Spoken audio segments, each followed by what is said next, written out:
When I was growing up, I distinctly remember having one traditional Christmas. I was 5 years old, there was a Christmas tree and Christmas presents. There was a large family gathering and it was cheerful. Only recently have I started to have more traditional Christmases again, but between the ages of 5 and 17, that wasn't it. My idealized version of the holidays was learned from pop culture. It's the type that involves a multi-floored house, matching sweaters, presents, a Christmas tree, and a huge family. I fell in love with the season. I fell in love with Mariah Carey in the malls, with the hustle and bustle to try and get gifts, and with the whole holiday spirit thing. So when I was loaned the original 2 Home Alone movies during Christmas time as a kid, that shit hit me hard.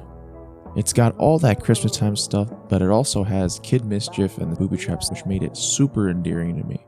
And for the past couple of years, I made it kind of a tradition to watch Home Alone. This year was a little bit different though.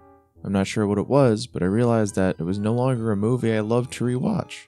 Maybe it's one that I'd like to put in the background, but I could no longer put 100% of my attention on it. And that to me is crazy. How am I not a fan of Home Alone anymore? So to figure out this whole mystery, let's just go through and break down both Home Alone and Home Alone 2 Lost in New York and why I might not like them anymore. Alright, so I'm thinking it's a combination of 2 factors. 1, I don't like rewatching things anymore. And 2, Home Alone and Home Alone 2, honestly, aren't that good. I don't know, man.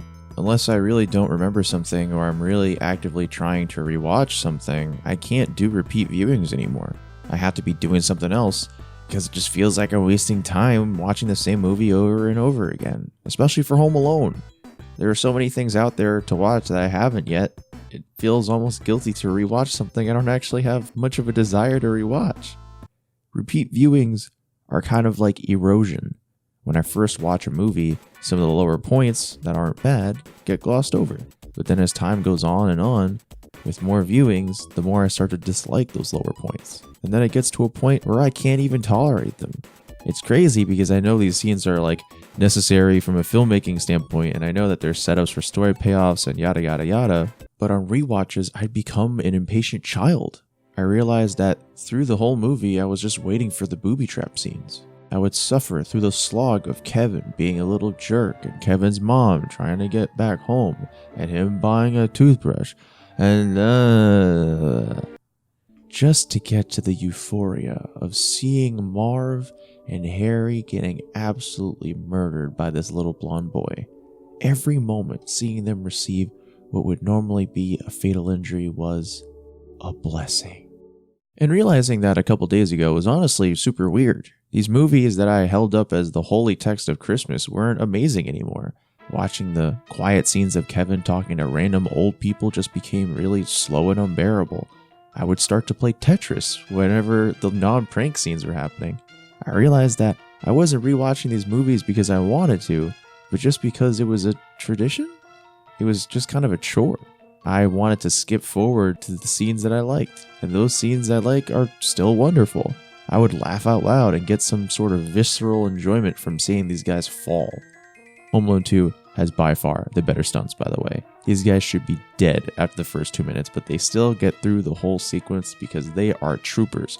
Thank you to the stunt doubles, and thank you to Joe Pesci and the other guy. I forgot your name. I'm really sorry. I'm going to put it up here. So... And maybe it's just me being in the mindset of like, oh, okay, I review things now, so when I watch something, I usually have my critical eye on, but man, these are not good outside the trap scenes. Why even have such a huge cast if all the people who are going to get attention are the mom and Buzz? Is it just to justify how they lose track of one of their kids?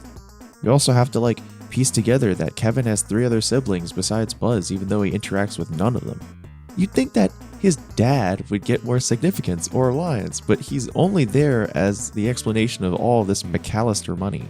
Like, this dude, this guy, the guy that gets no lines, affords this house, affords 5 or so kids, and not only affords a trip for his family, but also pays for his brother's family, who also has like a bunch of kids. What does this guy do? That's like a lot of money, man. And this house, wow, as a kid, you watch it and you don't question a thing. I watch it now. Wow, man, the McAllisters got money, huh? How big is this house? Also, fun fact, the house you see in the shots actually isn't the interior of this house. The interior was shot on a set built in a high school gym. Pretty wild. Home Alone 2 is actually a little more enjoyable than the last one, if not just because I've seen it way less times. It's just weird that they get into the same situation again. They even talk about it, like, "Hey Kevin, don't be annoying because hey, you don't want to be left alone at home like last time, right? Okay, let's not do that again." And then it happens again. What?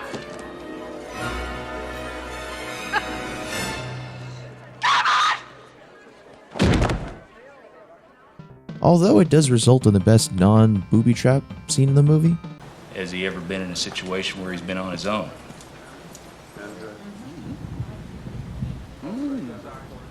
As a matter of fact, this has happened before.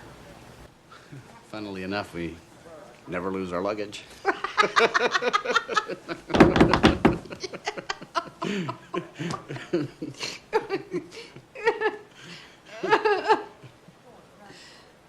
But again, Kevin talking to old people, things that bored me a little as a kid make me do chores as an adult. When that toy store owner or pigeon lady come on, I start to wipe dust off my electronics or vacuum really quick. Yada yada yada, turtle doves. Man, just give me Kevin messing with people. I don't want to see him be kind and donate money to children. This year's rewatch has only convinced me that I have to seek out new Christmas sustenance. The only problem is now I'm afraid to watch anything else because I think I'll just end up hating it. The nostalgia seems to be wearing off. I'm sure if I watch some of my old favorites, I'll end up hating it. Man, I even watched Elf for the first time this year, and it was okay? I don't know. Maybe I'm just not into the whole idea of Christmas magic or anything. I think that my love of Christmas comes from school, funny enough. When you're in school, from elementary school to college, there's just that time of year where time essentially stops. The work stops and you just get to take a breather. You can rest from your work and enjoy the malls and the shopping and the family and the warm apple cider and the apple pie and... Oh, man. So good. But now that I'm an old crotchety man no longer in college, that shit doesn't exist anymore. At least not at the scale it was at. There's nothing to really look forward to, just one day off. And that's something that kind of sucks about growing up. Gone are the at least week-long breaks, and now it's just like, hey, you get Christmas off. That's it. But if you have any movies you think will rekindle my love for the holidays or cheer me up, let me know and maybe I'll watch them. I also wanted to take this time to thank you guys for watching and supporting fleshmonk. We're over 1,000 subscribers now, and, that's a huge number to me. I recently made a Discord server so we can all talk and such outside of me just yelling into the void during videos like this. I also made a merch store, so go and check that out, or let me know any suggestions you have, because I'm going to keep updating it with fresh stuff. And also, if you buy something from the store between now and New Year's, you can use promo code FLESHNACE for free shipping within the US. Happy holidays. Stay cool and stay fleshy.